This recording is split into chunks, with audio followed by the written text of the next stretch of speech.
Welcome students to the subject Computer Fundamentals. This is the second part of the basic block diagram of the computer system. So in this video we'll understand in more detail about the working of storage unit and the central processing unit, and we want to study why this computer is also called as the system, or we can say computer system.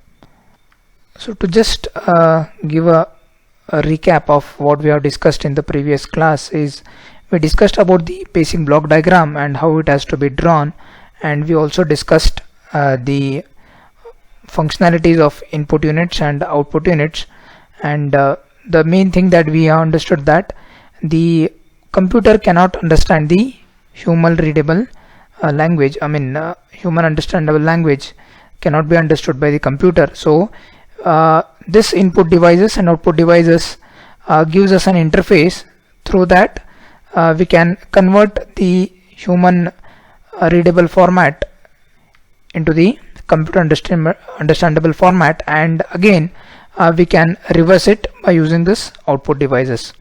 So this is the main input output operation that is carried out by the computer system. So apart from this, it also stores the information, and also it basic thing is it has to process the data with the proper instructions that is provided by the user, and it should give the results or the useful information for the user. So let us understand in more detail about this storage unit. So the storage unit holds the following things. The first one is data and instructions required for processing. So before actually the processing begins in the CPU, the data and instruction that is being provided by the user by using this input devices like keyboard, mouse and so on, so that has to be stored first. So for that we need to use this storage unit, and once the data is being stored, it will be sent to the processing, and after the processing we get the results, or we may get the intermediate results. So these results or these information has to be stored back in the storage unit, and final result of processing before they are released to an output device. So all this we can say that the storage unit performs the task of storing all the data, instruction as well as the processed data, we can say, or the information, or we can say the intermediate results. So what is the meaning of intermediate results? So for example, suppose we are calculating the total of students, total marks scored by a student in 6 subjects. So this is what we want to do, and followed by this I want to calculate the average of the marks scored by the student. So before calculating this, what I am doing is I am finding the total, or I am finding the total marks scored by a student in all the subjects. So this is called as the intermediate result, and the percentage or the average that we get is called as the final result. So in the computer or in the storage unit, we need to store the intermediate results as well as the final results.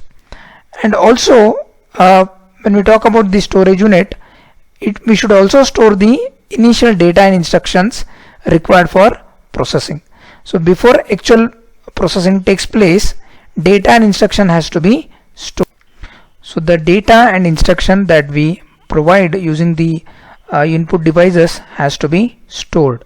So as you can see, we have not yet started the processing work. We have just transferred the data and instructions to the computer system. So the data instructions has to be stored in the storage unit. Once that is done, then it will be sent to the processing. So once the processing is carried out, what we get is the results, or we can say that intermediate results and the final results. So these results has to be again stored in the storage unit. So for that we have two types of storage units or two types of storage devices. One is the primary storage and secondary storage. So this intermediate results and final results has to be stored before we give it to the output devices or to the output unit. So this is the basic functionality of the storage unit. Now let us discuss the types of storage unit. So the first is the primary storage. So let us understand the tasks that are performed by the primary storage unit. So it holds the running program and instructions, and it is used to hold data, intermediate results and results of the ongoing process of jobs. So the meaning here is the program or the application or the document I am currently using, that will be present on the primary storage. So the best example for the primary storage is your random access memory or the RAM.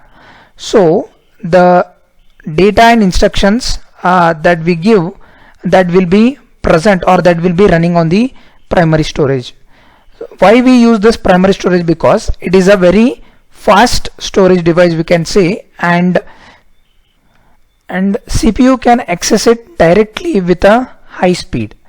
So these are the some characteristics of primary storage. We can say that it's fast in operation, that is the speed of execution of the applications of the programs are very fast when we talk about the primary storage, but it's expensive compared to the secondary storage.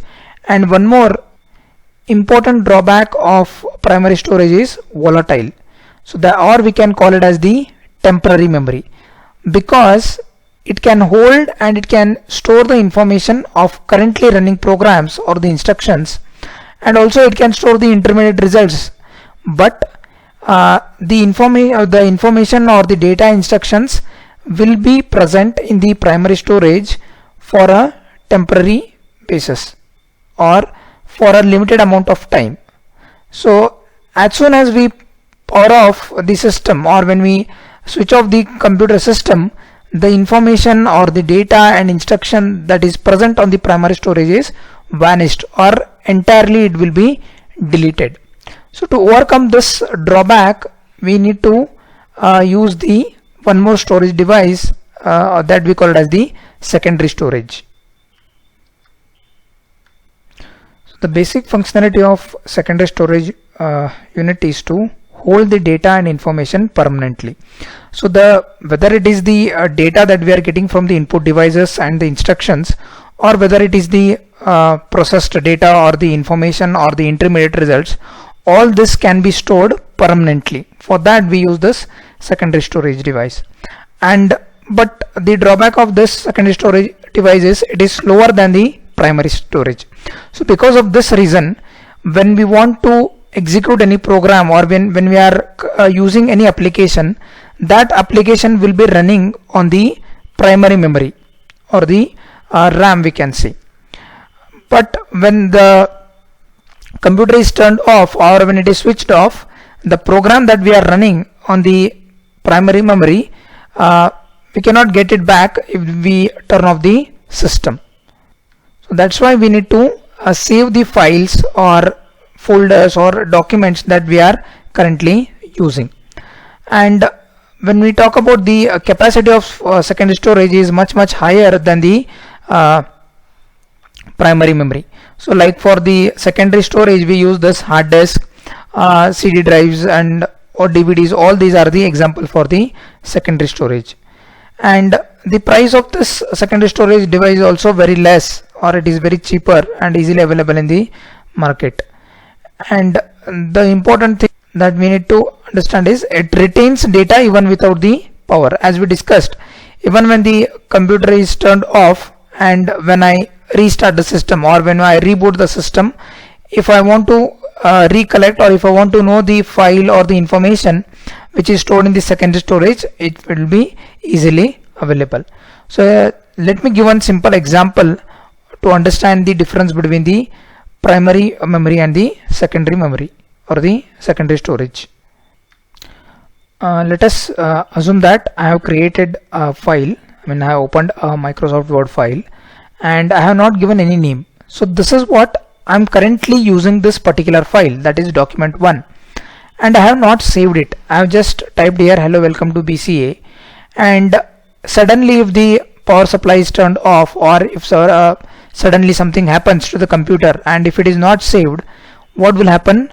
It will be vanished. I cannot recollect this particular document because the document that I'm currently using, it is running in the primary memory, or it is running in the RAM. So we can say that the primary memory is the volatile memory, or we can say that it is a temporary memory. As soon as the power supply is on, the information and the data, instructions, everything is correctly running and it is available. But the moment if I turn off the system, I cannot get it back. So if I want to save it for future use, what I have to do? I have to just click on save, and I need to give a proper name. So like this I need to save this. So if I save this particular file, so now the file has been saved permanently in the secondary storage device, that is in the hard disk. So now if I close this particular file, and or if the power supply is turned off, and again if I restart the computer and if I go to that particular directory and if I open the file, I can get it back. So this is the meaning of in a simple way to understand the difference between the primary memory and the secondary memory. Now let us discuss about the working of arithmetic and logical unit. So this is the main important task of the computer system. As we say that computer is the processing device which actually processes the data, so that processing actually happens in the arithmetic and logic unit. So the data that we have provided to the computer system using the keyboard, that will be stored in the storage device, and then before processing, the data and instruction will be passed, or they will be supplied into the arithmetic and logic unit. So this is the place where actual execution of instructions take place during the processing operation, and all ALUs are designed to perform the following basic tasks or the operations. So it basically performs the arithmetic operations like addition, subtraction, multiplication and division, and logical operations like less than, greater than, less than or equal to. So all these comparison or decision making operations will be performed by the ALU. So this is where the actual calculations takes place in the computer system. So before actually the calculation takes place, what we need is we need the data and instructions. So the data and instruction from the primary storage and from the storage unit will be sent to the central processing unit, or through the help of the control unit it will be transferred to the arithmetical and logical unit. So at this place we actually do the calculation depending on the instruction. So if it is a arithmetic instruction, we perform the arithmetical operation. If it is a logical operation, we perform the logical operation. And once the operation is carried out, we send back the result to the storage device. So the result can be intermediate result or it can be final result. So when I say the intermediate result, so for example, the same example, if you consider the finding the average of marks scored by a student, we need to calculate the total first.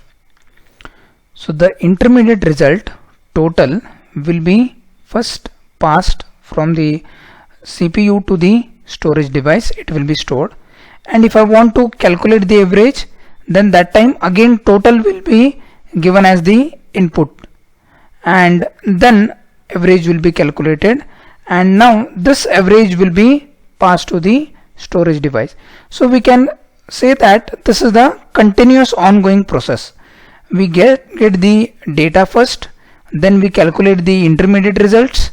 So again this intermediate result can be stored in the storage unit, and then if you want to calculate the example like average, again the total will act as a data now.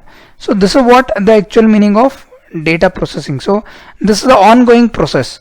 Again, if I want to say that I want to find the topper for the entire college, So that time what we will do, we will take the average of all the students.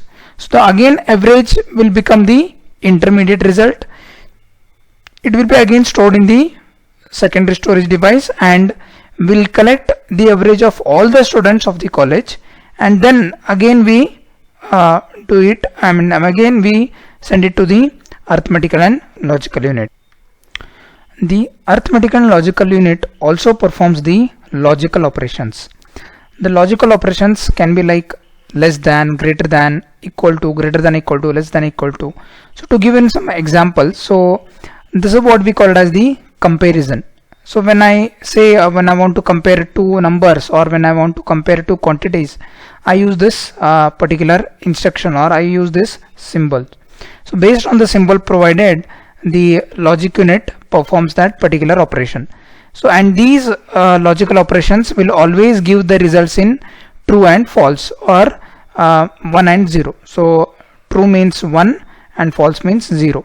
So the result of this, based on this result, whether it is true or false, we can make this quick decisions.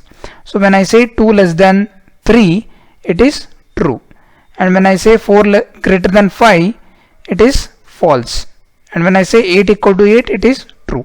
So all these are called as the logical operations: less than, greater than, less than or equal to, greater than or equal to. So all these are the logical operations performed by the ALU, and these results are always in true and false format. So we can say that all the actual executions of instructions and the decision making will be done at this particular place, that is in the arithmetical and logical unit. Next we need to discuss about this control unit, or we call it as the CU in short form. The control unit of a computer system manages and coordinates the operation of all other components of the computer system. Let us understand this with the block diagram. So as you can see in this, from the control unit we have used this dotted arrow marks, or the dotted lines. So this dotted line indicates the control exercised by the control unit. So as you can see here, control unit acts as a nervous system. In reality, it cannot do any particular task like the input units and output units, arithmetical logical unit. All they have its own specific functionalities. But control unit acts as a manager, and it coordinates the smooth flow of all other units or all other components. So what this control unit will do is it provides some signals, or gives some signals to all other input output units and storage units, because without this signal these devices are of no use. So like for example, when the input has to be given to the storage unit, and when the data that is present in the storage unit has to be transferred to the arithmetical logical unit, and once the arithmetical logic unit completes the calculation or comparison task, when that data or when that result has to be transferred back to the storage unit, and from storage unit when the data has to be, or when the information has to be transferred to the output unit. So all these require some kind of signals, or some kind of manager is required. So when to send, how to send, all these will be controlled or managed by the control unit. So it basically fetches the instructions that are present on the storage devices, and according to that it provides some signals, or it provides the directions for the other devices. So based on the instructions, it will give us signal to the arithmetical logical unit to perform the calculations, and once this is done, it again takes the results and it provides to the respective devices. So we can say that control unit acts as a central nervous system of the computer. So in the last one that we need to discuss is the central processing unit, or the CPU. So as you can see in this diagram, arithmetical logical unit plus CU is equal to CPU. So the meaning here is the ALU and CU are together, we can call it as the CPU. So because of this itself, in the block diagram, if you observe, the control unit and arithmetic and logical unit are always together, and they are provided inside this rectangle that we call it as the central processing unit. Like every human being has a brain, and we actually make all the calculations and decision making, everything will be done by the brain. Similarly, the central processing unit is the brain of the computer system, because it actually performs all the calculations and comparisons, and all those tasks are performed in the central processing unit. That's why we call it as the brain of the computer system, and it is also responsible for controlling the operations of all other units of the computer system, because basically in the central processing unit we have this control unit which provides or which gives the proper signals to all other units. So it is responsible for controlling, as well as it is responsible for doing all the calculations like arithmetical and logical operations. So that's why we call it as the brain of the computer system. So this is all with respect to the block diagram of a computer system. So we have discussed about the input unit, output unit, storage unit, and we discussed the types of storage unit and their advantages and disadvantages, and then we discussed the main important part, that is the central processing unit, in fact the arithmetical logical unit and the control unit. So in the exam, this question will be asked for 10 marks. So you need to draw this diagram neatly with proper labelings, and then you need to explain all these different input output units and storage unit and other things with a brief explanation, if possible with some examples. So after studying the block diagram and the basic computer organization, we should have worked out why this computer is called as a system. So whenever we talk about any system, like for example in general banking system or education system, so when we say a system, it consists of some subsystems, or it consists of different elements or components. So all these components or elements work together to achieve some specific goal.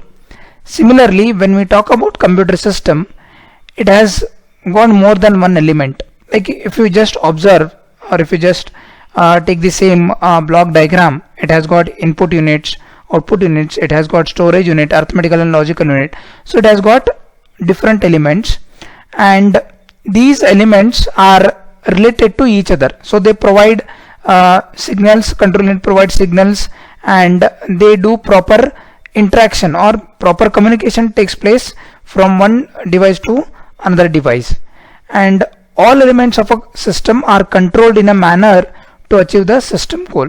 So these all different elements of the computer system work in a proper manner, and they have got proper life cycle. So what has to be done first? So input has to be done, and then it has to be stored, and then it has to be executed, and then we get the results. So all of them have got proper functionalities, and they have got proper tasks to perform.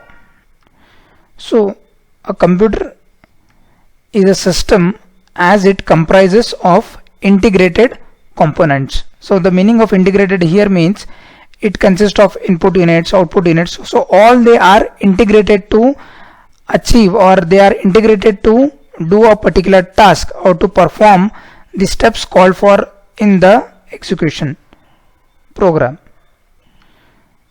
That means if I have just a input unit, or if I have just the output unit, I cannot do anything with that.